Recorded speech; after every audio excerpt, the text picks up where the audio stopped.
নমস্কার বন্ধুরা, কেমন আছেন সবাই? আশা করছি আপনারা সকলে খুব ভালো আছেন।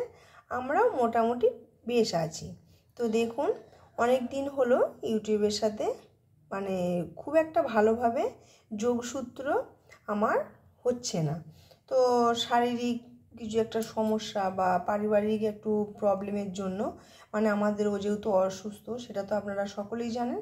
তো সেই জন্য রেগুলার আমি ভিডিও দিতে যেমন পাচ্ছিলামও না, তেমনি কারোর ভিডিও দেখতেও পাচ্ছিলাম না। তো আমি আমার সকল দিদিদের কাছে একটা রিকোয়েস্ট জানাচ্ছি যে আপনারা আমাকে ক্ষমা করবেন, আর আপনারা যেভাবে আমার পাশে ছিলেন সেইভাবে আমার পাশে থাকুন। আর ক্ষমা প্রার্থী আমি এই জন্যে, কারণ আমি কারো ভিডিও দেখতে পারিনি। তো আমি চেষ্টা করছি যে এবার থেকে সকলের ভিডিও দেখব আর ভিডিও আমি পোস্ট করব। তো দেখুন, আজকে একটা রেসিপি আপনাদের সাথে আমি শেয়ার করতে চলেছি। এখানে নিয়েছি পালং শাক। পালং শাক আমরা অনেকে অনেকভাবে রান্না করে খেয়েছি, কিন্তু আজকে আমি যেভাবে বানাবো সেটা একবার হলেও আপনারা বানিয়ে দেখবেন, আশা করছি ভালো লাগবে। এটা করব মুসুর ডাল দিয়ে। মুসুর ডাল দিয়ে আপনারা পালং শাক অনেকভাবে রান্না করছেন, কিন্তু আমার প্রসেস বা পদ্ধতিটা একটু আলাদা। তো চলুন শুরু করি। প্রথমে মুসুর ডালটা খুব ভালোভাবে ধুয়ে নিয়েছি, একটা কাঁচা লঙ্কা নিয়েছি, আর এখানে নিয়েছি বেশ খানিকটা পালং শাক। আর পালং শাকগুলোকে দেখুন বড় বড় করে কেটে নিয়েছি। পালং শাকের গোড়াগুলো কিন্তু বেশ ভালো লাগে। আর তার সাথে দিয়েছি কয়েকটা কড়াইশুঁটি। তো এই মুসুরির ডাল, কাঁচা লঙ্কা, পালং শাক, কড়াইশুঁটি সবগুলো প্রেসারের মধ্যে দিয়ে আমি একটা সিটি দেব। বেশি সিটি দেব না, তাহলে ডালটা গলে গেলে কিন্তু ভালো লাগবে না। আর অনেক দিদি আছেন যে আমার পাশের সাথে ছিলেন, ঠিক আছে, কিন্তু দেখেছি হয়তো লাইক কমেন্ট করে বেরিয়ে গেছেন, কোনো ওয়াচ হয়নি।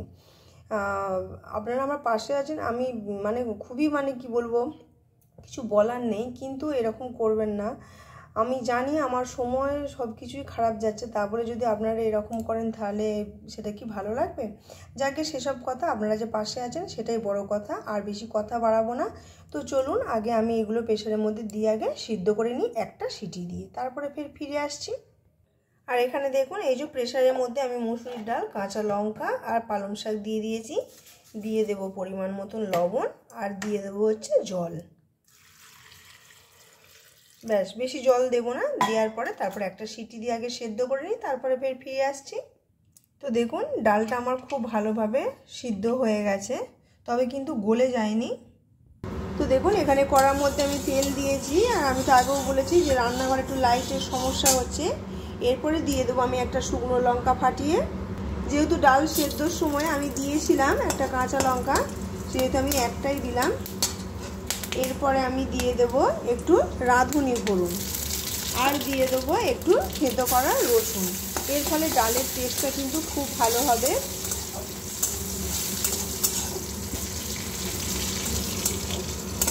রসুনটা একটু ভাজা ভাজা হয়ে গেলে তারপরে আমি সেদ্ধ করে রাখা ডালটা দিয়ে দেবো।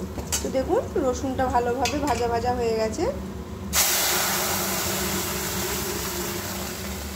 এরপর সেদ্ধ করে রাখা ডালটা দিয়ে দিলাম। আর এখানে দেখুন, পালং শাকটা যে একদম গলে গেছে বা মসুরির ডালটাও যে একদম গলে গেছে তা কিন্তু নয়, এই রকম ডালটাই কিন্তু ভালো লাগবে।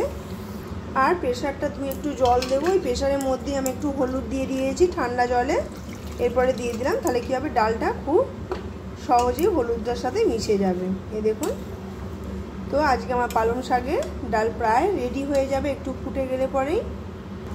লবণটা একটু কম পড়েছিল, তাই একটু লবণ দিতে হবে।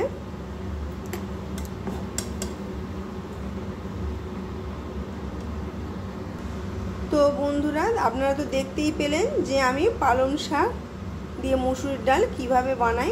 আমার রেসিপির যদি কোনো অংশ ভালো লেগে থাকে আমাকে কমেন্ট করে অবশ্যই জানাবেন, আর একটা লাইক দিয়ে দেবেন। আর এই রকম আরও রেসিপি পাওয়ার জন্য আমার চ্যানেলটি সাবস্ক্রাইব করে নোটিফিকেশানটা অন করে নেবেন। তার ফলে আমি কি হবে, সময় সুযোগ করে আপনার পরিবারেও যেতে পারবো। আর নোটিফিকেশান পাওয়া মাত্র আপনারা তো আমার পরিবারে আসছেনই। তো চলুন, এবার ডালটা আমি ঢেলে নেব। হয়ে গেছে, দেখুন টকবক টকবক করে ফুটছে। এবার ডালটা ঢেলে নেব। বন্ধ করে দিলাম।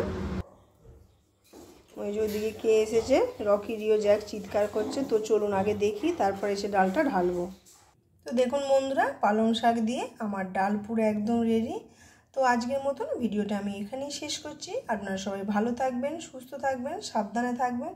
আবার দেখা হবে নতুন কোনো রেসিপির সাথে। সঙ্গে থেকে দেখতে থাকুন, আশা করছি নিশ্চয়ই ভালো লাগবে। তো চলুন বন্ধুরা, আজকের মতন টাটা।